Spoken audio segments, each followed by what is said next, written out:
There's a difference between being creative and being innovative. And I think, yeah, you can come up with an idea, but to really make it good, you need a collective mind. You need like a hive, right? You need all different kinds of perspectives because you don't know what you don't know. And so I believe that, we come up with great ideas when we're alone, but we build our best ideas when we're together. So I believe everyone can play a role, and that's why the best companies take innovation outside of just the creative team or the scientists or whatever it is, and they make sure they include lots of voices, even the ones that make them uncomfortable.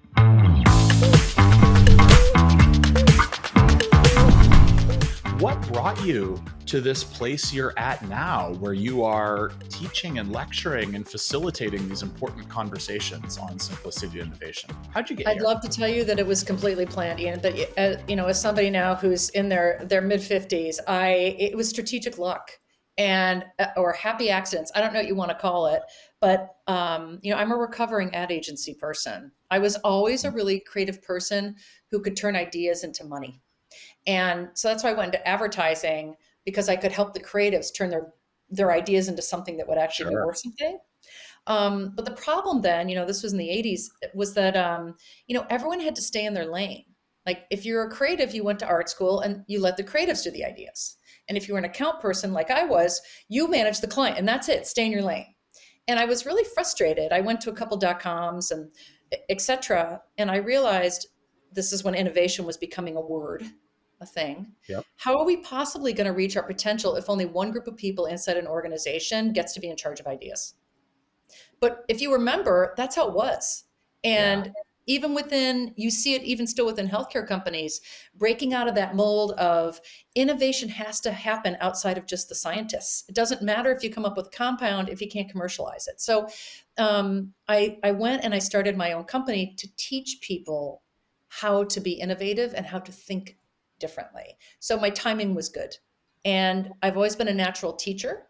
And while my original thinking was, I'm going to give people tools to be able to be more innovative, turns out people aren't as self-starting as you'd think. So I had to start training. I had no intention of doing that, but here I am 20 years later with a training and tool business on innovation and simplicity. So it all worked out great. It all fit together, but it was not planned. I feel like I hear that a lot, right? There's always an element of serendipity. In fact, I don't know, the namesake of Alchemist has so much to do with serendipity and a book about serendipity. And so that makes sense. But, let me ask you this question. And gosh, I feel like I'm starting this conversation with a tough one. But you've been talking about how you sort of stumbled into teaching and facilitating discussions on innovation. Can it be taught? Can an innovation mindset actually be taught?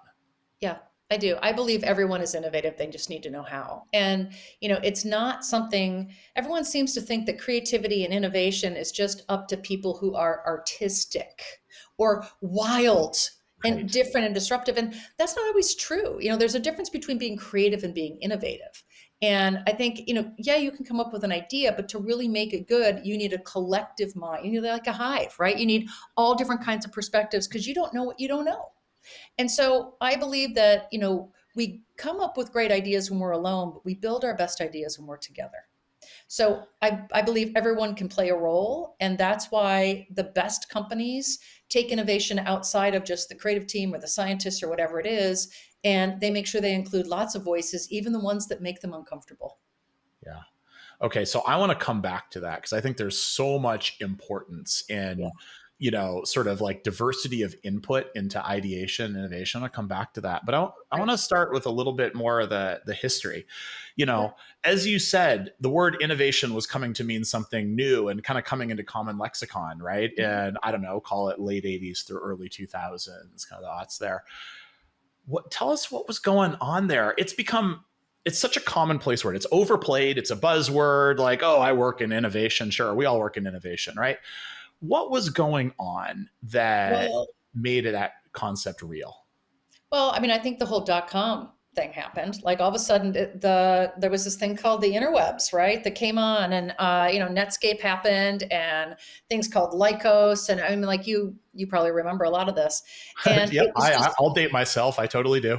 And MySpace and the New Frontier and all this. And it was just like, it feels a lot to people that are older but a very different level, like what AI is now, right? Like AI is like, it's transforming everything. Well, Yeah. when the internet came out, that changed everything, you know?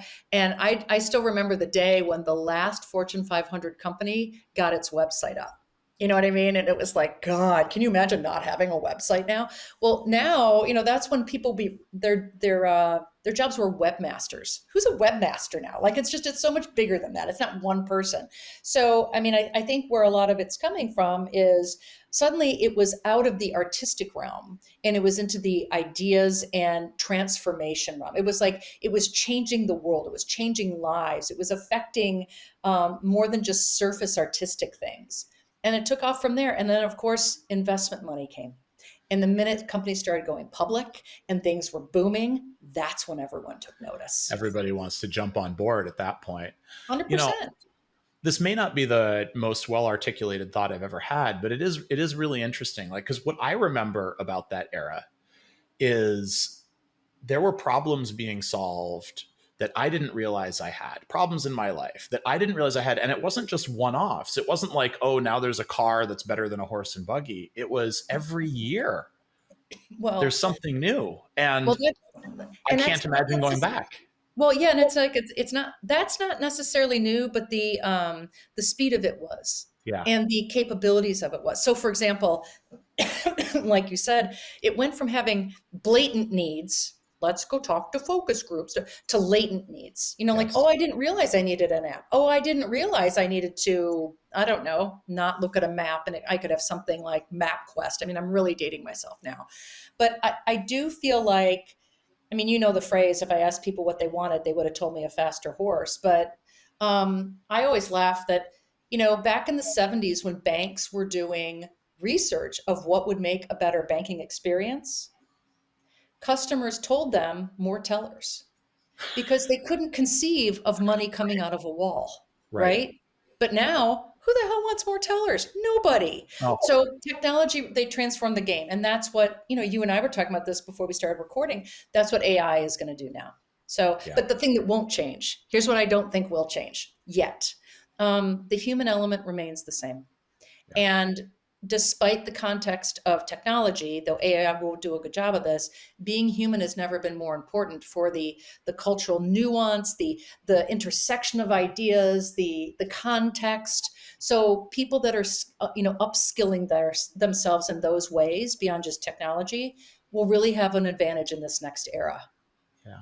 So I completely agree with that. And I also think there's something that it's sometimes easy to overlook. It's obvious, but easy to overlook, is that at least for now, all of this change, all of this innovation, anything that gets traction is for humans. It's because it actually solves a, you know, implicit or explicit problem for a person and a group of people. And we do kind of forget that, right? Like, we're people, we have emotional needs. We want to be taken care of.